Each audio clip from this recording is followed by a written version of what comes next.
I am Dr. Norulhuda Ismail from University Technology Malaysia, and I am here to present our research paper on the flexibility of the Photovoice research approach in mathematics education. Okay. You mama tengah present. Alright.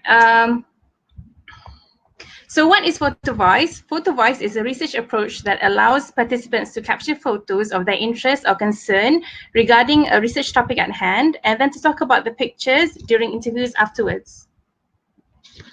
So these are the steps of Photovoice, where participants are furnished with cameras, and then they are allowed to roam or and take photos of what concerns them, and then they talk about the photos in interviews.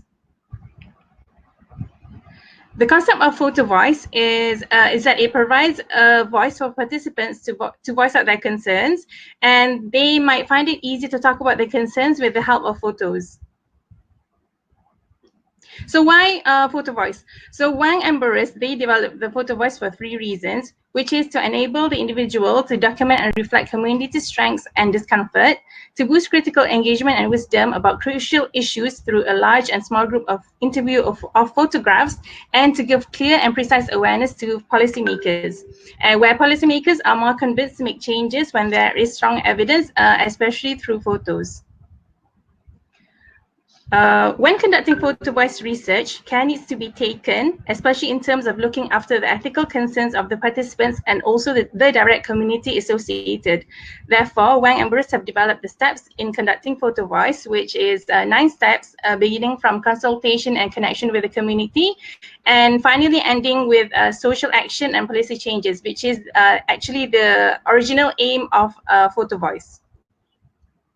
The strengths of Photovoice there are many, but the 3 main ones are that it verifies community concerns with clear evidence.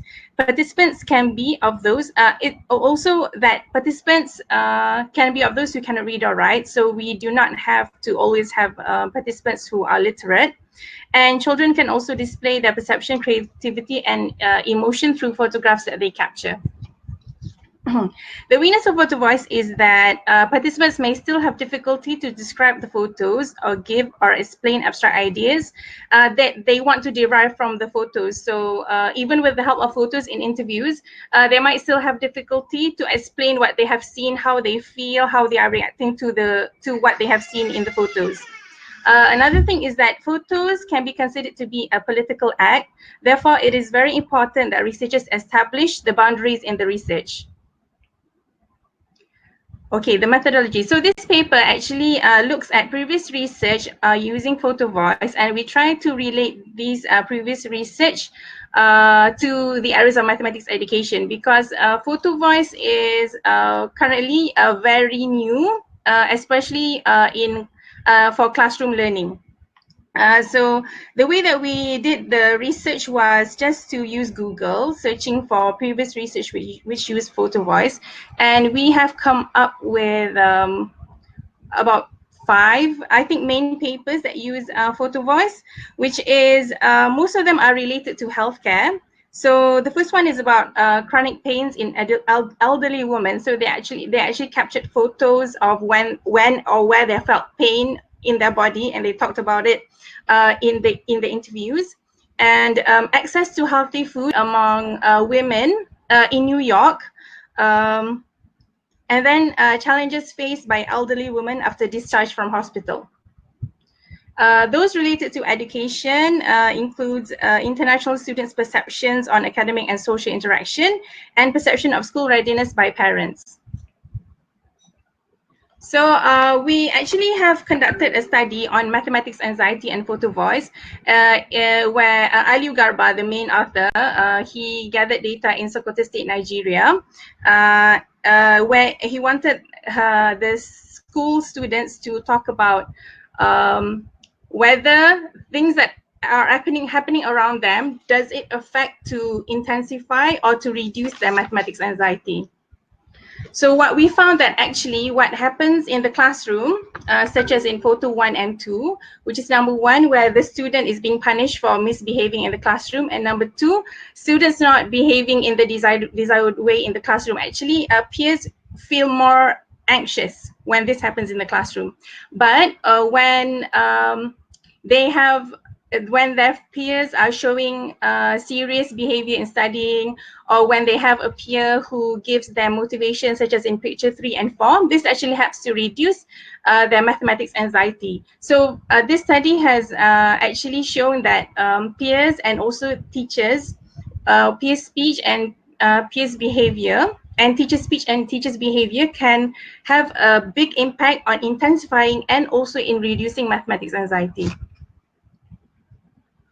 Okay, so we discussed about what other research which could be conducted in terms of Photovoice for mathematics education. So one is about dyscalculia. So we thought that children with dyscalculia could take photos of when they feel like they cannot solve a particular problem or a particular mathematical situation, and from there we can maybe derive a module to help our dyscalculic students. Pergi dekat makcik sana. Okay, all right. Next one is attitude towards mathematics. Attitudes can be shown through emotional, cognitive, and physical responses to the environment.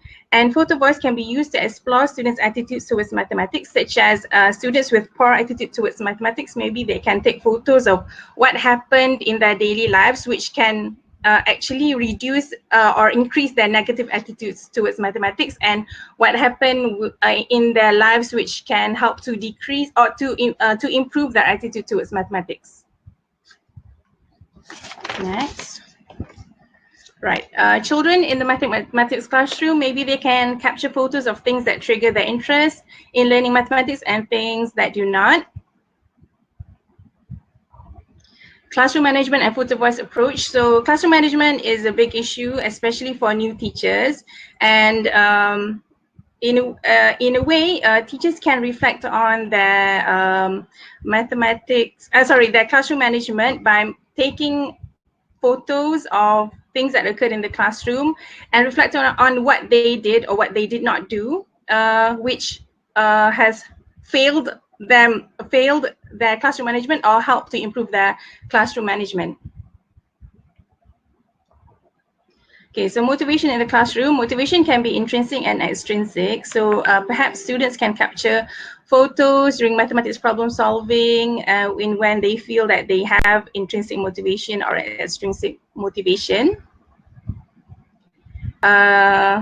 Finally, teacher and classroom behavior in the classroom. Maybe this has something to do with classroom management as well. So things that might help them feel like they want to study or they do not want to study. Okay, so conclusions and recommendations. So we feel that the Photovoice approach can be adopted in many different areas of mathematics education, but especially those related to psychological, emotional, and behavioral aspects. So when do participants decide that they want to take the photos? So this happens when an event occurs in which it gives them or triggers an emotional, cognitive, or behavioral response. So they take the photos, they capture photos of the events, and then afterwards they show those to the interviewers, and they describe the event, describe the response, describe how they felt, reflect on how to overcome these particular issues. So this is a website, photovoice.org. So if you are interested in Photovoice, you can go to this website. So there are a lot of ideas there on different research which is using Photovoice. There's also a training for people who are interested in Photovoice. So if you are interested, please go to this website. All right, so this research is actually supported by the Ministry of Education and University Technology Malaysia. So I would just like to acknowledge them in our work. And these are all the references, and actually that's all from me. Thank you very much.